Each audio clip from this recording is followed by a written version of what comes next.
नमस्कार दोस्तों, स्वागत है हमारे चैनल BHU क्लास में। जैसे हमने आपसे वादा किया है कि आपको जीके का पूर्ण वीडियो आपको मिलेगा इसी चैनल पे। ऐसा कोई चैनल नहीं है जिस पे पूरी तरह से आपको पूरा जीके का कंटेंट दिया जाए, लेकिन BHU क्लास से आपसे वादा किया है कि आपको एक एक वीडियो उपलब्ध कराएगा जीके का, जो 60 क्वेश्चन पे जाते हैं। वीडियो को स्टार्ट करते हैं। हाँ, आप एक बात ध्यान रखिएगा, वीडियो को बिल्कुल स्किप नहीं करना है और कॉपी पेन के साथ बैठिए और वीडियो को देखिए। हेलो फ्रेंड्स, आप सभी का बहुत बहुत स्वागत है BHU क्लासेज में। और आप सभी को गुड मॉर्निंग, सुप्रभात। आप सब कैसे हैं? सभी लोग कमेंट कीजिए कि सर हम बहुत अच्छे हैं और हमारी प्रिपरेशन भी बहुत अच्छी चल रही है। सभी लोग कमेंट करके बताएं हमें कि आप सभी लोग बहुत अच्छे हैं और आपकी पढ़ाई भी बहुत अच्छी चल रही है और आपकी तैयारी भी बहुत अच्छी चल रही है। सारे लोग कमेंट करके बताएँ। तो चलिए, सबका बहुत बहुत जो स्वागत है BHU क्लासेज में और आप सभी को फिर से गुड मॉर्निंग, सुप्रभात। देखिए, आज जो हमारा मॉडर्न हिस्ट्री का जो है आज पार्ट 7 हम बना रहे हैं। ठीक है, आपके लिए जो है पार्ट 7 है। ठीक है, आज जो है मॉडर्न हिस्ट्री का पार्ट 7 है। मतलब अब तक जो है 6 पार्ट पढ़ चुके हैं आपके मॉडर्न हिस्ट्री के।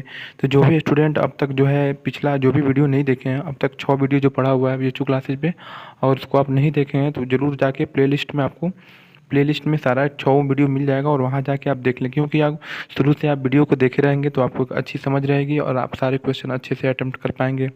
जैसे कि आप सभी लोग जानते भी हैं कि जीके में जो है और पिछले जो है BHU के जो है प्रीवियस ईयर क्वेश्चन को अगर एनालिसिस आप करेंगे तो पाएंगे कि देखिए, जो टोटल 60 क्वेश्चन आते हैं उसमें से लगभग 10 से 12 क्वेश्चन जो है आपके मॉडर्न हिस्ट्री और जो है हिस्ट्री से 10 से 12 क्वेश्चन आ जाते हैं और सबसे ज़्यादा क्वेश्चन आते हैं मॉडर्न हिस्ट्री से। तो आप सभी लोग इस बात को जानते हैं। तो देखिए, अब तक 6 वीडियो जो हमारा पड़ चुका है BHU क्लासेज पे, वहाँ आप लोग जाके जो है सारे वीडियो देख लीजिए। और जो है आज पार्ट 7 है। ठीक है, तो चलिए पार्ट 7 का शुरुआत करते हैं। चलिए, और आपके स्क्रीन पे देखिए, अब तक हम लोगों ने ये जो है अभी हम बता दें आपको क्या क्या पढ़ चुके हैं यदि मॉडर्न हिस्ट्री में। तो मॉडर्न हिस्ट्री में देखिए, अब तक हम लोग 1857 की क्रांति पढ़ चुके हैं, कांग्रेस की स्थापना पढ़ चुके हैं, नरमपंथी यानी जिसको उदारवादी चरण बोलते हैं इसको पढ़ चुके हैं। और क्या क्या पढ़ चुके हैं हम? गरमपंथी जिसको उग्रवादी चरण बोलते हैं इसको भी पढ़ चुके हैं। ठीक है, कांग्रेस का अधिवेशन भी पढ़ चुके हैं। गांधी युग पढ़ रहे हैं, सबसे ज़्यादा इम्पोर्टेंट है गांधी युग। यही गांधी युग देखिए, गांधी जी जो है 1915 में कहाँ से आए थे? साउथ अफ्रीका से आए थे। ठीक है, तब से जो है हमारा जो है स्वतंत्रता आंदोलन और जो है इसमें जो है तेज़ी हो जाती है और जो है इसमें वृद्धि हो जाती है। ठीक है, गांधी जी के आने के बाद से उसके बाद कई सारे जो है महत्वपूर्ण स्वतंत्रता आंदोलन होते हैं गांधी जी के नेतृत्व में। तो इन्हीं सारे आंदोलनों को जो है हमको जो है गांधी युग में पढ़ना है। ठीक है, और लगभग एक वीडियो गांधी युग का एक वीडियो हम बना चुके हैं। जो हमारा पार्ट 6 था वो गांधी युग पे ही था, और जो हमारा पार्ट 7 है ये भी गांधी युग पे रहेगा, और पार्ट जो 8 आएगा वो भी गांधी युग पे रहेगा। मतलब एक वीडियो और गांधी युग पाएगा, उसके बाद ये गांधी युग यानी जो हमारा महत्वपूर्ण स्वतंत्रता आंदोलन है वो ख़त्म हो जाएगा।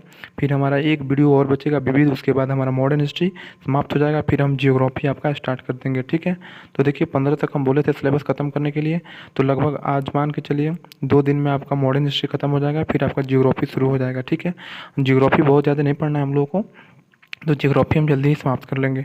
तो चलिए, आज का जो है क्वेश्चन आपके सामने हम रख रहे हैं। ठीक है, हम क्वेश्चन 16 तक पढ़ चुके थे। ठीक है, क्वेश्चन 16 तक जो है पिछले वीडियो में पढ़े हुए थे। आज जो है उसके आगे हम लोग पढ़ेंगे क्वेश्चन को। ठीक है, तो हम आपको अगला क्वेश्चन यहाँ पे स्क्रीन पे ला रहे हैं। ठीक है, आप थोड़ा वेट कर लीजिए। देखिए, इस क्वेश्चन को हम लोगों ने पढ़ चुका था। ठीक है, ये क्वेश्चन हम लोगों ने पढ़ चुका था। इसके बाद वाला क्वेश्चन देखिए आपके स्क्रीन पे है, और सभी लोग इसका सही सही कमेंट बॉक्स में आंसर दीजिए। ठीक है, सभी लोग कमेंट बॉक्स में आंसर दीजिए। गांधी इरविन समझौता यानी जो 5 मार्च 1931 को हुआ था, गांधी जी और इरविन के बीच किससे संबंधित है? सभी लोग सही से आंसर दीजिए। गांधी इरविन समझौता किससे संबंधित है?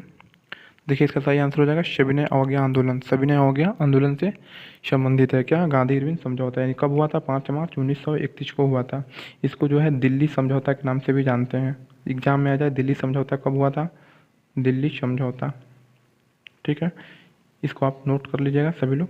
ठीक है, दिल्ली समझौता भी बोलते हैं। गांधी इरविन समझौता को कब हुआ था? तो 5 मार्च 1931 को हुआ था। चलिए अगले प्रश्न की ओर बढ़ते हैं। अगला प्रश्न है, स्वतंत्र भारत के प्रथम गवर्नर जनरल कौन थे? सभी लोग सही सही आंसर दीजिए कि स्वतंत्र भारत के जो है, जब भारत स्वतंत्र हो चुका था, भारत जब स्वतंत्र हो चुका था तो भारत के प्रथम गवर्नर जनरल कौन थे? ठीक है, सभी लोग आंसर दीजिए। स्वतंत्र भारत के प्रथम गवर्नर जनरल कौन थे? सभी लोग आंसर दीजिए। देखिए इसका सही आंसर हो जाएगा लॉर्ड माउंटबेटन। लॉर्ड माउंटबेटन क्या थे? जब हमारा देश आज़ाद हुआ उसके बाद कौन गवर्नर जनरल बनना था? तो लॉर्ड माउंटबेटन बने थे। ठीक है, ये चीज़ पूछे जाते हैं एग्जाम में, कई बार पूछे गए हैं कि स्वतंत्रता के बाद जो है भारत का गवर्नर जनरल कौन था? तो लॉर्ड माउंटबेटन थे। चलिए अगले प्रश्न की ओर बढ़ते हैं। अगला प्रश्न है हमारा 20 सितंबर 1932 को यरवदा जेल में महात्मा गांधी ने आमरण अनशन किसके विरोध में किया था? सभी लोग आंसर दीजिए इसका कि जो है 20 सितंबर 1932 को जो गांधी जी ने क्या किया था, यरवदा जेल जो पुणे में है उसमें उन्होंने आमरण अनशन किया था। ठीक है, वो किसके विरोध में किया था? सभी लोग सही सही आंसर दीजिए। सभी लोग आंसर दीजिए।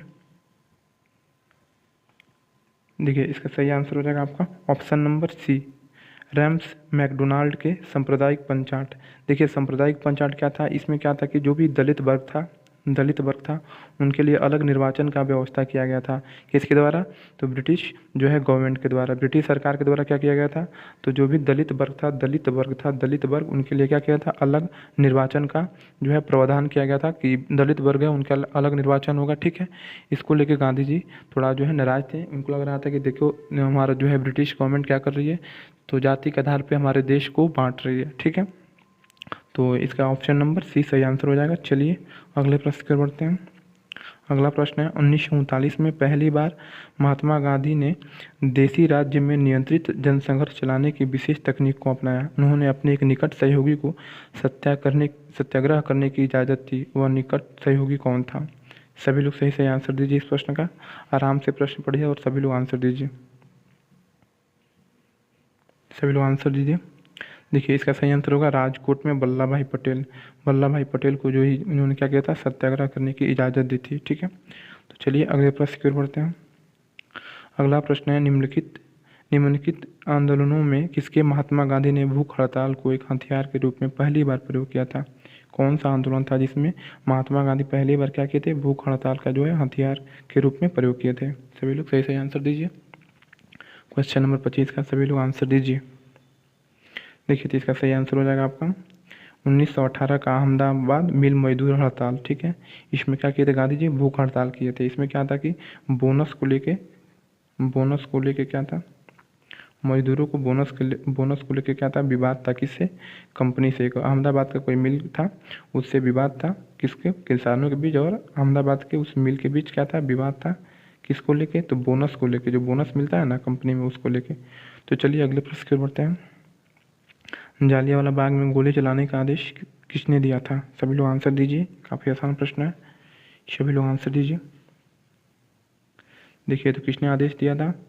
तो आर.एस. डायर। ठीक है, आर.एस. डायर जिसको जनरल डायर भी बोलते हैं, जनरल डायर क्या किया था? इन्होंने क्या किया था? इन्होंने ही क्या दिया था? आदेश दिया था। किसको? जालियांवाला बाग में गोली चलाने का। ठीक है, तो ये कब हुआ था? ये जालियांवाला बाग हत्याकांड कब हुआ था? तो 13 अप्रैल कब हुआ था? 13 अप्रैल 1919 को हुआ था। ये डेट भी पूछा जाता है कि जालियांवाला बाग, ठीक है, की घटना कब हुआ था? तो 13 अप्रैल 1919 को हुआ था। चलिए अगले प्रश्न की ओर बढ़ते हैं। महात्मा गांधी को सर्वप्रथम राष्ट्रपिता किसने कहा? आप सभी लोग आंसर दीजिए कि महात्मा गांधी को सबसे पहले राष्ट्रपिता किसने कहा था? सभी लोग आंसर दीजिए। देखिए इसका सही आंसर हो जाएगा सुभाष चंद्र बोस। सुभाष चंद्र बोस ने क्या किया था? सर्वप्रथम गांधी जी को क्या कहा था? राष्ट्रपिता कहा था। उन्होंने जो है 4 जून, ठीक है, 1944 को सिंगापुर से, ठीक है, सिंगापुर से जो है रेडियो के माध्यम से, ठीक है, रेडियो के माध्यम से क्या कहा था? उन्होंने गांधी जी को राष्ट्रपिता कहा था। तो ये सवाल कई बार पूछा जाता है, कहाँ से कहा था? सिंगापुर से रेडियो के माध्यम से कहा था। कब? 4 जून 1944 को। ठीक है, कौन? तो सुभाष चंद्र बोस। ये सभी चीज़ें आप नोट करते रहिए। ठीक है, चलिए अगले प्रश्न पर बढ़ते हैं। भारतीय राष्ट्रीय कांग्रेस के सबसे अधिक समय तक अध्यक्ष कौन रहे हैं? सभी लोग सही सही आंसर दीजिए कि जो इंडियन नेशनल कांग्रेस यानी INC, भारतीय राष्ट्रीय कांग्रेस के सबसे अधिक समय तक अध्यक्ष कौन रहे हैं? सभी लोग आंसर दीजिए। देखिए इसका सही आंसर होगा अबुल कलाम आज़ाद। अबुल कलाम आज़ाद क्या रहे हैं? तो भारतीय राष्ट्रीय कांग्रेस के सबसे अधिक समय तक क्या रहे हैं? उसके अध्यक्ष रहे हैं। चलिए अगले प्रश्न की ओर बढ़ते हैं। भारत और पाकिस्तान का विभाजन किस योजना के तहत हुआ था? ये कई बार प्रश्न पूछा जाता है, सभी लोग आंसर दीजिए। भारत और पाकिस्तान का विभाजन किस योजना के तहत हुआ था? देखिए इस योजना का क्या नाम था? माउंटबेटन योजना। माउंटबेटन योजना को के अंतर्गत ये क्या हुआ था? भारत और पाकिस्तान दोनों अलग हुए थे, ठीक है। तो ये कई बार पूछा जाता है, तो याद रखिएगा माउंटबेटन योजना, इसके तहत ही भारत और पाकिस्तान दोनों का जो है भारत और पाकिस्तान का विभाजन हुआ था। चलिए अगले प्रश्न की ओर बढ़ते हैं। महात्मा गांधी की हत्या कब हुई थी? सभी लोग आंसर दीजिए कमेंट बॉक्स में। महात्मा गांधी की हत्या कब हुई थी? देखिए इसका सही आंसर होगा 30 जनवरी 1948 को। 30 जनवरी 1948 को क्या हुआ था? महात्मा गांधी की हत्या की गई थी। किसके द्वारा? नाथूराम गोडसे के द्वारा। तो चलिए अगले प्रश्न की ओर बढ़ते हैं। अगला प्रश्न है, कौन सा भारतीय स्वतंत्र भारत का पहला गवर्नर जनरल बना था? देखिए इसमें बताना है वो भारतीय कौन था, ठीक है, जो स्वतंत्र भारत का पहला गवर्नर जनरल बना था, मतलब वो भारत का होना चाहिए, ठीक है। और पूछे स्वतंत्र भारत का प्रथम गवर्नर जनरल पूछे तो माउंटबेटन होगा, ठीक है, माउंटबेटन, लॉर्ड माउंटबेटन। लेकिन अगर पूछे कि भारतीय कौन सा भारतीय स्वतंत्र भारत का पहला, मतलब वो भारत का होना चाहिए आदमी, वो कौन सा भारत का पहला व्यक्ति है जो भारत का ही गवर्नर जनरल बना, तो इसका सही आंसर हो जाएगा, क्या हो जाएगा सही आंसर? तो इसका हो जाएगा सिराज गोपालचारी। सिराज गोपालचारी वो पहले भारतीय थे जो स्वतंत्रता के बाद जो है भारत का गवर्नर जनरल बने थे। चलिए अगले प्रश्न की ओर बढ़ते हैं। गांधी जी किस गोलमेज सम्मेलन में भाग लेने के लिए लंदन गए थे? देखिए क्या हुआ था लंदन में, उसमें गोलमेज सम्मेलन हुआ करता था, ठीक है। तो इसमें गांधी जी कौन से जो है गोलमेज सम्मेलन में भाग लिए थे, इसी का जो है क्वेश्चन पूछा गया है, ठीक है। सभी लोग आंसर दीजिए। देखिए इसका सही आंसर होगा दूसरे गोलमेज सम्मेलन में। पहले जो है गोलमेज सम्मेलन में जो है गांधी जी नहीं गए थे, लेकिन दूसरे में गांधी जी को जो है इनवाइट किया गया था और गांधी जी गए भी थे, ठीक है। तो दूसरा जो है गोलमेज सम्मेलन कब हुआ था ये भी पूछा जा सकता है। तो 7 सितंबर 1931, ठीक है, 1931 से स्टार्ट हुआ था द्वितीय गोलमेज सम्मेलन। तो इस बात का आप ध्यान रखिए कि गांधी जी कौन से वाले में गए थे, तो दूसरे वाले में गए थे, ये पूछा जाता है एग्जाम में। चलिए अगले प्रश्न की ओर बढ़ते हैं। साइमन कमीशन का भारत आगमन किस वर्ष में हुआ था? सभी लोग आंसर दीजिए। साइमन कमीशन भारत कब आया हुआ था? देखिए इसका सही आंसर हो जाएगा 1928 में, ठीक है। साइमन कमीशन जो है एक प्रकार का जो है आयोग था जो ब्रिटिश गवर्नमेंट जो मतलब वो ब्रिटेन से आए थे कुछ लोग, ठीक है। लेकिन इस कमीशन की सबसे बड़ी जो है कमी ये थी कि इसमें जितने भी सदस्य थे वो सारे लोग ब्रिटेन के ही थे, ठीक है। मतलब इसमें भारत का कोई भी सदस्य नहीं था, इसीलिए इसका जोरदार जो है विरोध किया गया था भारत में। तो इसका सही आंसर क्या हो जाएगा 1928। चलिए अगले प्रश्न की ओर बढ़ते हैं। महात्मा गांधी के राजनीतिक गुरु कौन थे? सभी लोग बताइए महात्मा गांधी के जो है राजनीतिक गुरु कौन थे? तो सभी लोग जानते हैं गोपाल कृष्ण गोखले। गोपाल कृष्ण गोखले क्या थे? महात्मा गांधी के राजनीतिक गुरु थे। चलिए अगले प्रश्न की ओर बढ़ते हैं। गांधी जी ने किस कानून को काला कानून कहा था? सभी लोग आंसर दीजिए। गांधी जी ने किस कानून को जो है काला कानून कहा था? देखिए तो रॉलेट एक्ट को क्या कहा था गांधी जी ने? काला कानून। कब आया था? 1919 में जो है रॉलेट एक्ट आया था, ठीक है। इसको गांधी जी ने क्या कहा था? तो जो है काला कानून कहा था, ठीक है। कौन? गांधी जी। चलिए अगले प्रश्न की ओर बढ़ते हैं। स्वराज पार्टी की स्थापना किस वर्ष की गई? सभी लोग आंसर दीजिए। स्वराज पार्टी की स्थापना किस वर्ष की गई? सभी लोग आंसर दीजिए। देखिए इसका सही आंसर क्या हो जाएगा 1923। स्वराज पार्टी की स्थापना कब हुआ था? 1923 में हुआ था। कब हुआ था? 1923 में। किन लोगों ने मिलकर किया था? तो देखिए चित्तरंजन दास, जिसको CR दास बोला जाता है, चित्तरंजन दास, ठीक है। और एक कौन था? एक मोतीलाल नेहरू थे। ये लिख लीजिए, एग्जाम में पूछा जाता है स्वराज पार्टी की स्थापना किन लोगों ने किया था? तो मोतीलाल नेहरू और कौन था? चित्तरंजन दास थे, ठीक है। 2 लोग थे, ठीक है, इन्होंने क्या किया था? स्वराज पार्टी की स्थापना किया था। कहाँ पे? तो इलाहाबाद में किया था इन लोगों ने। इलाहाबाद में इन लोगों ने क्या किया था? स्वराज पार्टी की स्थापना किए थे लोग, ठीक है। तो ये प्रश्न पूछा जाता है, ये सारी चीज़ें आप नोट करते हुए चले। चलिए अगले प्रश्न की ओर बढ़ते हैं। अगला प्रश्न है, वर्ष 1919 में पंजाब में हुए क्रूर अत्याचारों के विरुद्ध स्वरूप ब्रिटिश सरकार से प्राप्त सर की उपाधि किसने लौटा दी थी? देखिए 1919 में क्या हुआ था? जालियांवाला बाग हत्याकांड हुआ था, ठीक है। उसमें जो है निर्दोष लोगों पे जनरल डायर ने क्या किया था? गोली चलवा दिया था। उसमें बहुत सारे लोगों को जो है मृत्यु हो गई थी। उसके बाद क्या किया? बताना है कि कौन से जो व्यक्ति थे जिन्होंने अपना सर का जो है उपाधि लौटा दिया। सभी लोग कमेंट बॉक्स में आंसर दीजिए। देखिए इसका सही आंसर होगा रविंद्रनाथ टैगोर। रविंद्रनाथ टैगोर को क्या हुआ था, ब्रिटिश सरकार से जो है सर की उपाधि प्राप्त हुआ था, लेकिन उन्होंने 1919 में 13 अप्रैल 1919 को क्या हुआ, जालियांवाला बाग हत्याकांड हुआ। उसके बाद इन्होंने क्या किया, वो अपना सर का उपाधि जो है लौटा दिया ब्रिटिश सरकार को। ठीक है, चलिए अगले प्रश्न पर बढ़ते हैं। अगला प्रश्न है 1923 में चित्तरंजन दास एवं मोतीलाल नेहरू ने कहाँ स्वराज पार्टी की स्थापना की थी। कुछ देर पहले ही बताया है कि 1923 में चित्तरंजन दास और मोतीलाल नेहरू इलाहाबाद में क्या किए थे, स्वराज पार्टी की स्थापना किए थे। चलिए अगले प्रश्न पर बढ़ते हैं। चौरी चौरा नामक प्रसिद्ध स्थल कहाँ है, सभी लोग बताइए। चौरी चौरा जो है प्रसिद्ध स्थल कहाँ है। ठीक है, तो ये कौन से जगह में, तो गोरखपुर पे, गोरखपुर में ही पड़ता है चौरी चौरा नामक प्रसिद्ध स्थल। चौरी चौरा हत्याकांड भी हुआ था। ठीक है, चौरी चौरा जो है हत्याकांड हुआ था, उसमें क्या हुआ था, जो है प्रदर्शनकारियों को जो है काफ़ी जो है उनका जो है प्रदर्शनकारियों के बीच लाठीचार्ज किए थे पुलिस ने वहाँ। उसके बाद वहाँ लोगों ने क्या किया, जो है थाने को जो है आग लगा दिया था, उसमें कई सारे पुलिसकर्मी जो है जल गए थे। ठीक है, तो यह था आपका चौरी चौरा की घटना। चलिए अगले प्रश्न की ओर बढ़ते हैं। अगला प्रश्न है, भारत में जब क्रिप्स मिशन आया उस समय भारत का वायसराय कौन था। सभी लोग आंसर दीजिए। भारत में क्या है, क्रिप्स मिशन आया तो उस समय भारत का वायसराय कौन था। सभी लोग सही सही आंसर दीजिए इसका।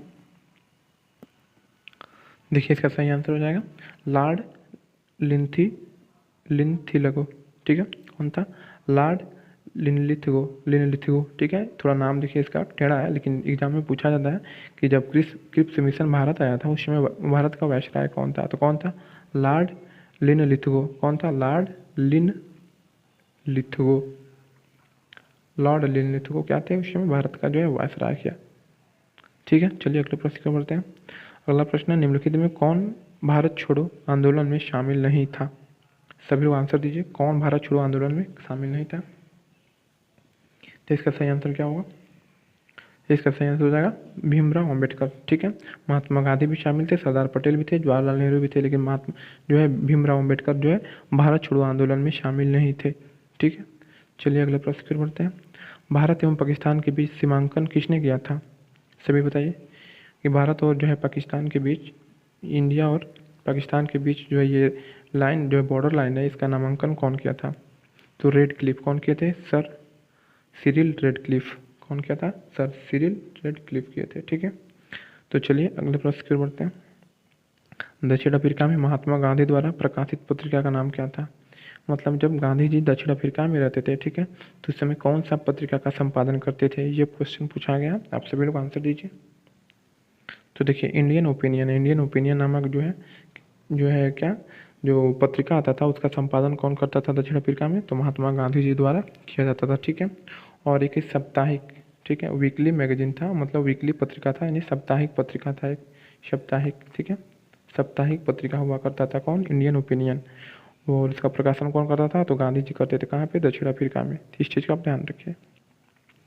चलिए अगले प्रश्न की ओर बढ़ते हैं। वर्ष 1932 में अखिल भारतीय हरिजन संघ के संस्थापक कौन है। ये कई बार एग्जाम में पूछा गया कि अखिल भारतीय हरिजन संघ के संस्थापक कौन है। सभी लोग सही सही आंसर दीजिए इसका। देखिए अखिल भारतीय हरिजन संघ के संस्थापक कौन है, तो महात्मा गांधी हैं। ठीक है, चलिए अगले प्रश्न की ओर बढ़ते हैं। कहाँ 21 अक्टूबर 1943 को स्वतंत्र भारत की आज़ाद हिंद सरकार की घोषणा की गई थी। बताइए 1943 में जो है स्वतंत्र भारत की आज़ाद हिंद सरकार की घोषणा कहाँ की गई थी। तो देखिए सुभाष चंद्र बोस जो है, सुभाष चंद्र बोस, ठीक है, 1943 में क्या किए थे, जो है स्वतंत्र भारत की आज़ाद हिंद सरकार की घोषणा किए थे। ठीक है, और वो कहाँ किए थे, तो इसका सही आंसर होगा सिंगापुर। सिंगापुर में सुभाष चंद्र बोस ने क्या किया था, स्वतंत्र भारत की आज़ाद हिंद सरकार की घोषणा किए थे। इस बात का आपको ध्यान रखिए। चलिए अगले प्रश्न की ओर बढ़ते हैं। भारत छोड़ो आंदोलन का नेतृत्व किसने किया था। भारत छोड़ो आंदोलन जो है आंदोलन का नेतृत्व किसने किया था, सभी लोग आंसर दीजिए। तो देखिए इसका सही आंसर क्या हो जाएगा, महात्मा गांधी ने। महात्मा गांधी ने क्या कहा था, तो भारत छोड़ो आंदोलन का जो है नेतृत्व किया था। ठीक है, चलिए अगले प्रश्न की ओर बढ़ते हैं। करो या मरो का मंत्र किसने दिया था, किसने कहा था करो या मरो। ये जब भारत छोड़ो आंदोलन के समय गांधी जी क्या दिए थे, गांधी जी ने ये कहा था, ठीक है, कि करो या मरो का जो है नारा दिया था कौन, गांधी जी। ठीक है, चलिए अगले प्रश्न की ओर बढ़ते हैं। भारतीय मुसलमानों के पृथक राज्य के लिए पाकिस्तान, पाकिस्तान शब्द का प्रयोग सबसे पहले किसने किया था? एग्जाम में पूछा जाता है कि पाकिस्तान शब्द का प्रयोग सबसे पहले कौन किया था? तो सही आंसर सभी लोग बताइए। देखिए इसका सही आंसर क्या हो जाएगा? चौधरी रहमत अली। चौधरी रहमत अली जो है कैम्ब्रिज यूनिवर्सिटी से पढ़ा हुआ जो है व्यक्ति था, ठीक है। और इन्होंने सबसे पहले क्या किया था? पाकिस्तान शब्द का प्रयोग किया था, ठीक है। इस बात का आप ध्यान रखिए। चलिए अगला प्रश्न की ओर बढ़ते हैं। वर्ष 1939 में कांग्रेस को छोड़ने के पश्चात सुभाष चंद्र बोस ने किस दल की स्थापना की थी? देखिए 1939 में क्या हुआ कि जो है सुभाष चंद्र बोस क्या कहते, उस समय कांग्रेस उन्होंने छोड़ दिया था और एक नया दल का जो है उन्होंने स्थापना किया था। तो कौन सा वो नया दल था, सभी लोग बताइए। तो देखिए उस नया दल का नाम था फॉरवर्ड ब्लॉक। फॉरवर्ड ब्लॉक का स्थापना किसने किया था? सुभाष चंद्र बोस ने, ठीक है। चलिए अगले प्रश्न की ओर बढ़ते हैं। हंटर आयोग की नियुक्ति की गई थी। हंटर आयोग की नियुक्ति क्यों की गई थी, सभी लोग बताइए। देखिए ब्रिटिश सरकार क्या था? ब्रिटिश सरकार देखिए 1919 में क्या हुआ था? जालियांवाला बाग हत्याकांड हुआ था। उसके बाद जो ब्रिटिश गवर्नमेंट एक आयोग की गठन की थी जिसको हंटर आयोग का नाम दिया गया है। तो इसका सही आंसर क्या हो जाएगा? बी। जालियांवाला बाग हत्याकांड के बाद हंटर आयोग की जो है नियुक्ति किया गया था कि इसका जांच करने के लिए कि जालियांवाला बाग हत्याकांड कैसे हुआ, क्यों हुआ, ठीक है। तो चलिए इसी जो है प्रश्न के साथ आज का सेशन, ठीक है, यहीं पे रुकते हैं, ठीक है। और कल जो हम गांधी जी की जो भी क्वेश्चन बचे हुए हैं उसको समाप्त कर लेंगे, ठीक है। और उसके बाद एक और वीडियो आएगा, उसके बाद आपका जो है मॉडर्न हिस्ट्री यानी आधुनिक भारत आपका ख़त्म हो जाएगा। फिर हम ज्योग्राफी स्टार्ट कर देंगे। और सभी लोग पूछ भी रहे थे कि सर करंट अफेयर कब से स्टार्ट होगा? तो देखिए करंट अफेयर 10 के बाद यानी 10 के बाद आपका डेली क्लास चलेगा करंट अफेयर का, लगभग 3 या 4 दिन में ख़त्म कर दिया जाएगा, ठीक है। तो आप बिल्कुल निफिक्र रहिए, करंट अफेयर का कंटेंट तैयार किया जा रहा है और जो है 10 के बाद आपका लगातार करंट अफेयर का क्लास चलेगा। चलिए आप सभी का बहुत बहुत धन्यवाद।